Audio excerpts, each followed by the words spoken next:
Over the last 60 years, over 1,000 people have climbed to the top of Mount Everest. Hundreds of people have trekked to the North Pole. 12 people have walked on the surface of the moon. But so far, nobody's ever been to every country in the world without flying. Until now!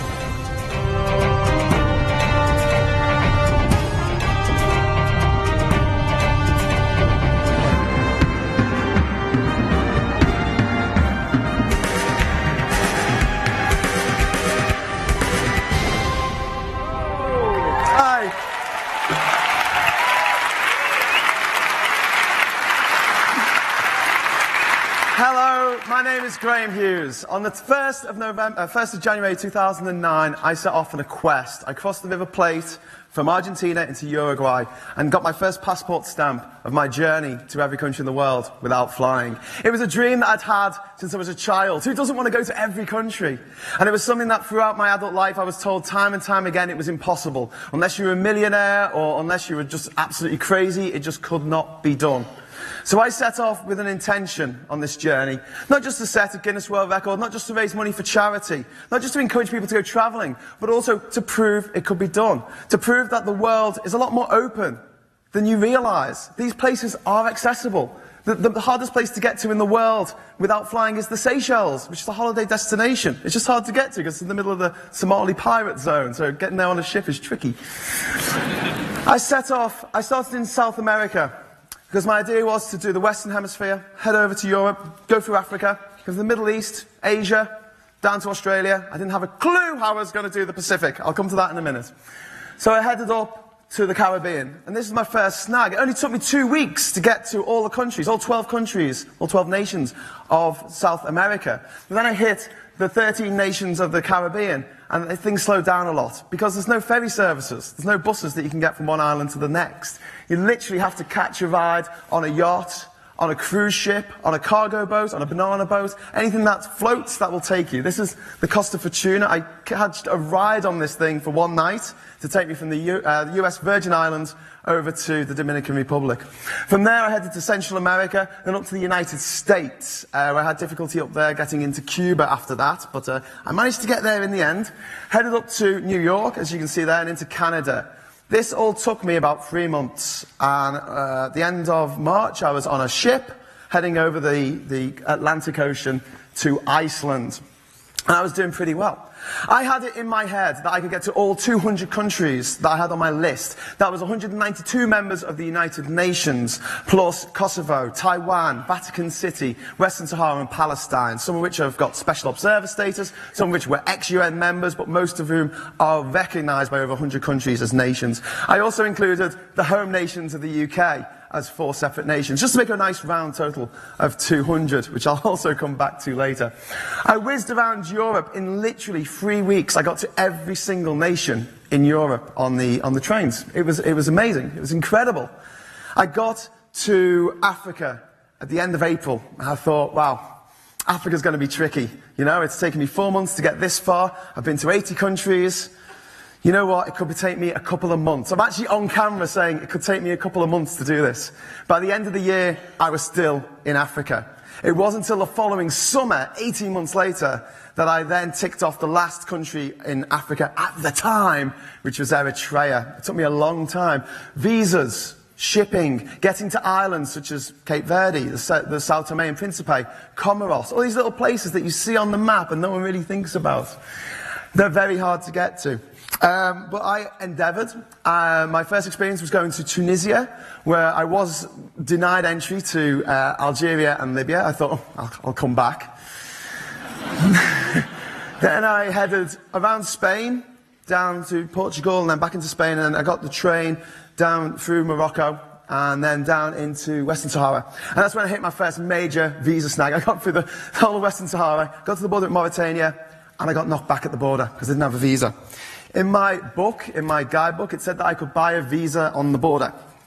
I couldn't. I headed all the way back up to Rabat, 2,000 kilometres north, got myself a visa, headed back down to Dakhla, down to Western Sahara, got to the border, and once again they were selling visas on the border. The guy who crossed the border with me, one of these guys here, they got their visas on the border, whereas I had to go all the way back to mine. And to add insult to injury, My visa was more expensive. It cost me $25, those only cost $20.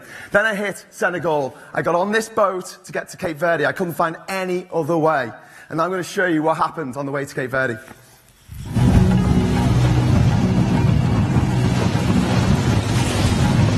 We're well underway on our probe. We're in the middle of open ocean, as you can see. I saw a shark earlier. I saw a shark fin. And you can possibly see how much we're rocking about. Don't know how far we've gone or how close we are. All I know is that I'm soaking wet. I'm filthy. My face is sunburnt. My feet are sunburnt. The back of my hands are sunburnt.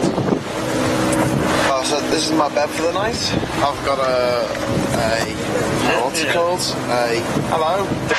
I've got a life jacket as my pillow, and I've got my sleeping bag, but my sleeping bag is soaking wet, as is my hair and all my clothes.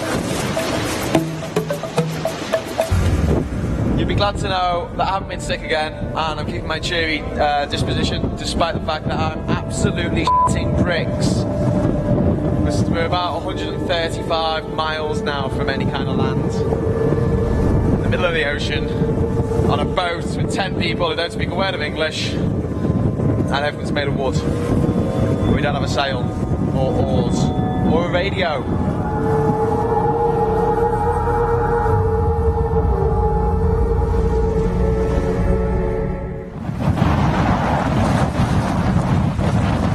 Well, here we are. Cape Verde. Come on, guys, take us in before the police come and arrest us. So now waiting for the police to get on board. If only we were coming. I don't want to film them because you know what coppers are like with being filmed. There's a copper and there's an army guy.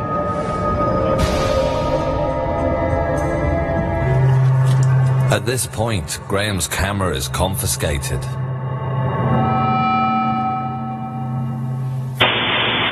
Esta manhã no Porto da Praia, uma embarcação clandestina com 10 passageiros da costa africana e um inglês. Os imigrantes dizem que apenas acompanharam um europeu que diz ser um aventureiro e que não pretendem ficar no país.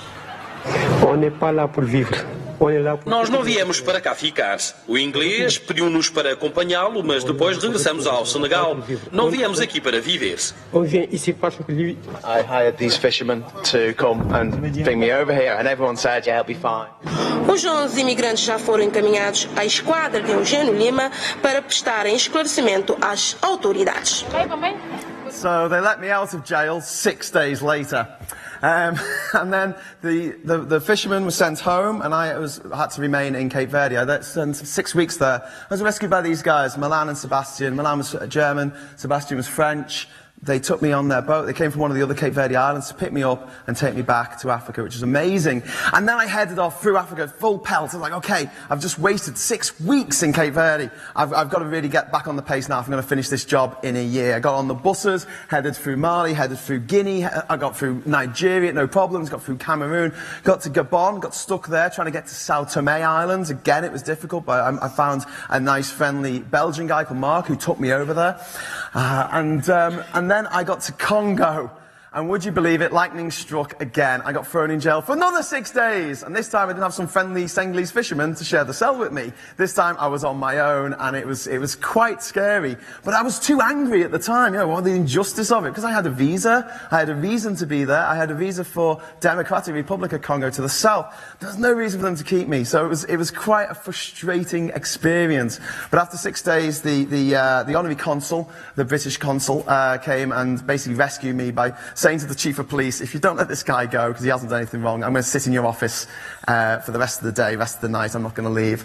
And so they eventually let me go, which was absolutely fantastic. This was when I was in Gabon there, you saw a little bit where I joined a Bwiti tribe, which is quite interesting. This heading over to Sao Tome and Principe. It's a little island on the equator. Really friendly people, really lovely people. This is me heading towards Congo. One of the things that really struck me as I was travelling is that it's very easy to sort of look at the world through the media and think, this is a terrible place, there's terrible things happening here. But what a lot of the things that you see is what the governments are getting up to, rather than the people. And one of the things that I found everywhere is that you can't judge people by the actions of their governments. And I just found the friendliest people everywhere who were willing to help me out, willing to look after me. I buzzed all the way around Africa, and by the end of the year, I had made it to Egypt, which was the end of year 1. I'd been to 133 countries at this point, and I was feeling pretty good about myself. I thought, you know, maybe another 6 months, I'll have this job finished. I've only got another 70 countries to go. Unfortunately, most of those countries were in Central Asia, and they were very difficult to get to because of visas again, which took a long time to get. And I was doing this on a shoestring budget. I was staying with local people everywhere I went to keep down the cost of hotels. I was hitching rides on cargo ships whenever possible. And there's me this is Iran. I spent 4 days in Kurdish Iran. Iraq, actually. That's Iraq. And, you know, it was one of those things, you know, in the guidebook it says solo travellers, you'll have to be mad to go to Iraq. But I had sussed it out beforehand and made sure that where I was going was safe. This is heading up to Central Asia here. This is all Kyrgyzstan, Tajikistan, Kazakhstan. And then I headed through to Iran. And Iran was a real eye-opener. As soon as I got in, I was made to feel the most friendliest, most hospitable welcome that I've ever had to a country. And everyone fell over themselves to help me out. And I was on an overnight bus one night, going from the place Shiraz to Khorramshahr on the Shah waterway. And there I met this old lady here. This is Saeed's grandmother, and she was sitting in front of me on the bus, and she didn't speak a word of English. It's an overnight bus, and she gave me her mobile phone. And I didn't know why, I just sort of picked it up and said hello. And the guy on the other end said, "Hi, my name is Saeed, you're sitting behind my grandmother, and she's rang me because she's concerned about you." And I said, "Well, why is she concerned about me?" At this point, I had not spoken to her or anything. She was just sitting in front of me. So he said, "Because the bus gets in very early tomorrow morning, about 5:30, and she's worried you'll have nowhere to go and no one to cook you breakfast. So she wants to know if it's okay with you, if she can take you home with her so she can cook you breakfast. Would this be acceptable?" And I was like, yes! You know, faith in humanity restored. Ding, ding, ding, ding, ding. So then, I love that story. So then I headed through the Indian subcontinent, through Bhutan to Nepal, over the Himalayas into Tibet. This is Tibet up there. Got a headache like crazy up there with the altitude. And then I headed down on the train to Beijing, and I got around all of the sort of Southeast Asian countries pretty quick. I cheated a little bit going into North Korea. I just went to the demilitarized zone and literally just sort of stepped across the border like this and went, "Oh, I'm in North Korea," and then ran back. Bit of a cheat. There I am. That's me in North Korea. The thing is, I could have spent $1,000 going on a tour of Pyongyang for a few days, but I didn't have the money to do that. So this is what you get when you're traveling on a budget. And one of the things I was stressing while I was doing this journey to people who were writing to me saying, "I want to go traveling, I want to do this kind of thing," is it's not that expensive. It really isn't. And it's the number one question I get asked is, how did you afford to do this? And I'll tell you now, I spent £27,000 on this journey over the course of 4 years. That's your rent, a cigarette habit, and a pet. Right there, you know? And I didn't spend it on those, I spent it on travelling, which to me was more important. I got to Papua New Guinea, and this is when the wheels kind of fell off my journey. I've been travelling for 2 years, I've been to 184 countries, I only had 16 left. I got terrible news from the UK that my sister had been diagnosed with terminal cancer. So I hopped on a plane in Australia, flew back to England to be with her, and she asked me not to give up. I only had 16 countries left to go. So I kept going. It took a while to get back on the horse, but when I did, I got cargo ships all around the Pacific. As you can see here, this is me in Vanuatu. And I really pressed on to those final 16 countries, which had become 17 countries because South Sudan had become an independent nation while I was travelling.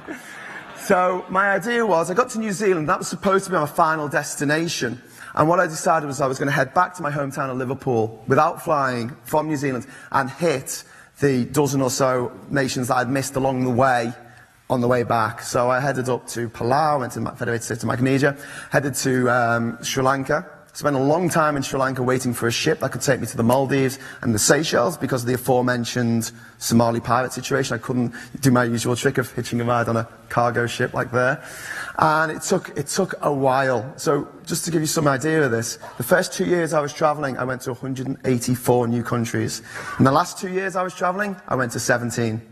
And it's just because of the time difference, you know, trying to get to somewhere like Nauru in the Pacific Ocean. There's one cargo ship that goes to Nauru from Brisbane in Australia, and it goes every 5 weeks. And if you don't get on that ship, you're not getting to Nauru. There's no port there. It's a potato-shaped island. There's no harbour. There's no way you can get your sailboat in there or anything.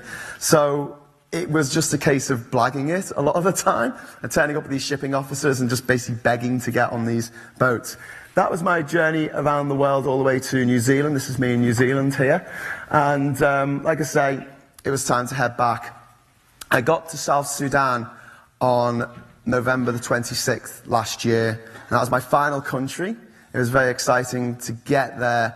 It was a hell of a mission because obviously I had to get back to Africa. I had to make my way up from South Africa all the way up to South Sudan, which is surprisingly easy, which is a bit odd. I expected it to be a lot harder, but it only actually took a few days.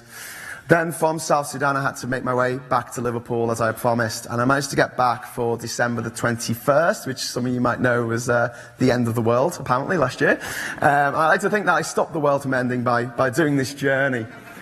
This is Nauru, actually, just going back there. Yeah, there's the Nauru flag. These are the guys I was on ships with. I was on about 20 of these major ships, which was quite exciting. There's Neptune there coming on board. This is the crossing the equator ceremony. That's the captain there shaving my head, making me drink salt water with some vodka in and tomato juice, and spraying me down. Oh, the hijinks you get up to on a ship when there's no women around. So the main message I learned from this journey, and the thing that, you know, the idea that I want to share with you, is that the world isn't this big scary place. It's out there. Most of you possess British passports or European passports or American passports. They are an access all areas pass to the world. And you've only got one chance to use that. So these countries that you've always dreamed of going, start doing it. The hardest decision is to go. Once you've made that decision, you're paying for your flights. Once you get there, places are usually pretty cheap. In Africa, it costs about $1 to go 100 kilometres. Here we have the end of my journey. This is South Sudan. I'm now in South Sudan, the 201st and last country of the Odyssey expedition, which I've been on for the last 3 years, 10 months, and 26 days. And now it's over. I finish it in the newest country in the world. Boom! Here's to South Sudan! Woo! I am now the first person in the world to visit every country without flying. Ladies and gentlemen, thank you. Thank you very much. Woo! Sandwiches! Woo!